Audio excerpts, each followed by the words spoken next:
Hey everybody, I'm trying to do a little different video than usual.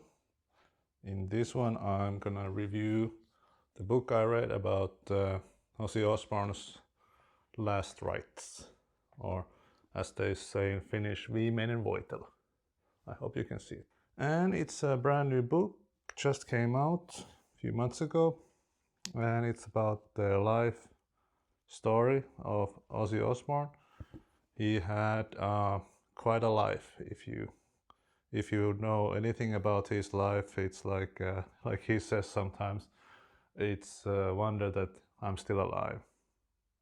He's, like they say in the back here, he's a husband and a father and a grandfather. And if you think how many people passed away around from him, like Randy, of course, but other people do overdose or whatever it was. I mean, it's a wonder that he survived as long as he did. And about the book, there is not too many chapters. Let me just check here. There is only 13 chapters and an epilogue.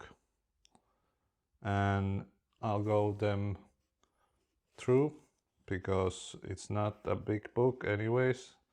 300 pages, pretty big font. And for a slow reader like me, this was very enjoyable. I like the topic, and also the storytelling was pretty straightforward. There wasn't like very much of nuances or something like going too much into details of something that I wasn't interested. I want like the general picture, and this delivered. So from the first chapter, if you look, it was about, of course, how he was brought up, how he, got into the, let's say, troubled life with alcohol, and let's say how for example, how it felt like to get like from the start to finish, let's say, like the Parkinson's and stuff, that it was something that he regretted. I mean, not the Parkinson, but he regretted the surgeries and the health he had, how he wasted many things. He wasn't there for the kids, for example. And the second chapter is about the accident.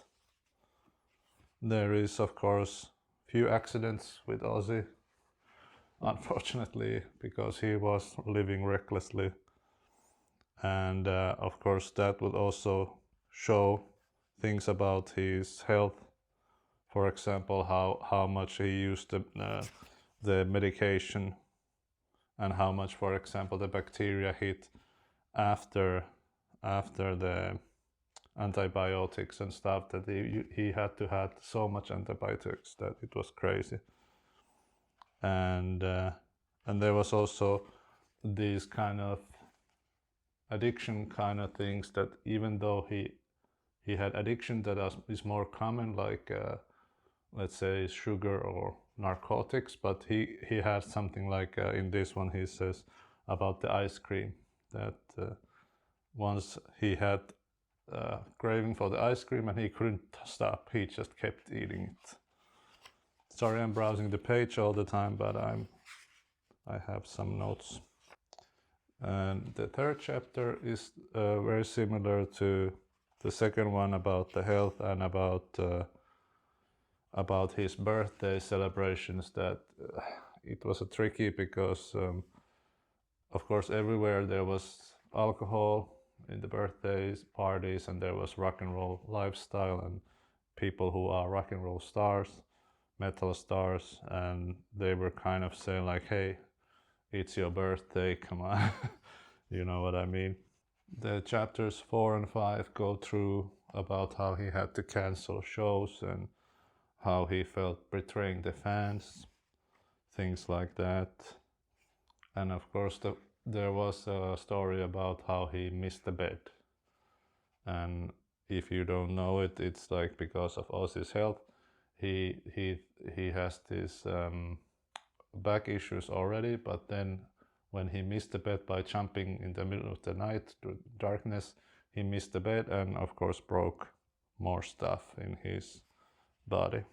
And the chapter 6 and 7, there was this about how Zach was telling to get another opinion and not go with the doctor who is saying that, you know, you have to have surgery. And later on, it was the right choice to listen to Zach Wild, but it's easy to say after things are done already. And then there is chapters 8 and 9, which tell about the separation of the Ozzy from Sabbath, and how difficult it was, of course, for everybody, and how there was this like personality, like there, of course it was difficult to break up, but also there was this personal arguments, and then a lot of negative history after that. And of course they tell about stories about the how, for example, Kiss is a hard band to, like, hard working band. They everybody knows the masks and how the live show is great, but if you think that how they do that night after night with like, what is it, like decades now. So even Ozzy recognized, even Ozzy who is hardworking, but recognized how much Kiss, for example, worked. He also mentioned things like Randy Rhoads, who has worked a lot, of course, but was different than people from the rock and roll genre, let's say, because he was quite, I don't know, timid, but quite like introverted in a way. In the chapter 9, there is an interesting bit about how Ozzy came to make a song with Post Malone, which is not something that would come to mind first if you think about collaborations, but here we go. And of course it was a success, both of them big superstars, and they made a song together. And they say how nice Post Malone was, but at the same time he had his arguments with Sharon Osbourne. On the chapter 10, there is stories about how they coped with the COVID and the cancellations that brought the COVID brought the cancellations to live shows, and how the Parkinson was taking more and more hold.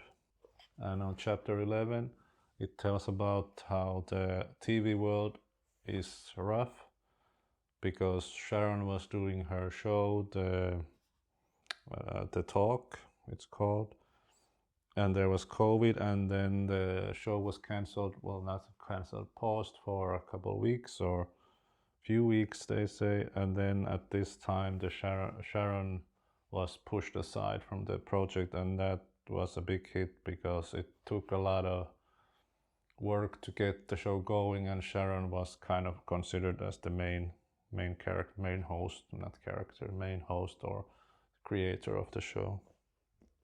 That's what I understood. Then on chapter 12, the story goes back to his health, how it's going from bad to worse, and it revealed that he needs a new surgery. And he uses things like names for doctors, like Dr. No Socks, Dr. I'll Fix It. And if you read this, you will know where it ended and why are the names what they are. And then on chapter 13, it tells a fun story about how Ozzy went to the Comic-Con and how he was surprised about the interest in him in the Comic-Con show. And then there was the epilogue. The story tells a lot about the farewell concert in Birmingham, and there is, for example, the people who came to play, the bands who came to play, and how there was only so many people that can fit in the Aston Villa Arena or whatever it's called, and how he thought that after that he could retire and be in peace, but it was a little bit like so after that, because what I've been talking with my wife, that it's more like maybe he let go and could release his feeling of not giving back, or he had done his duty. And that's my ramble about the book. Go and read it, it's pretty good. Not too thick, not too thin. Maybe not a lot of new stuff for people who know him, but for people like me who like I don't know too much about the Ozzy Osbourne's life, so there was a lot of interesting and even funny stories, so I would recommend the 20 euros or whatever it costs.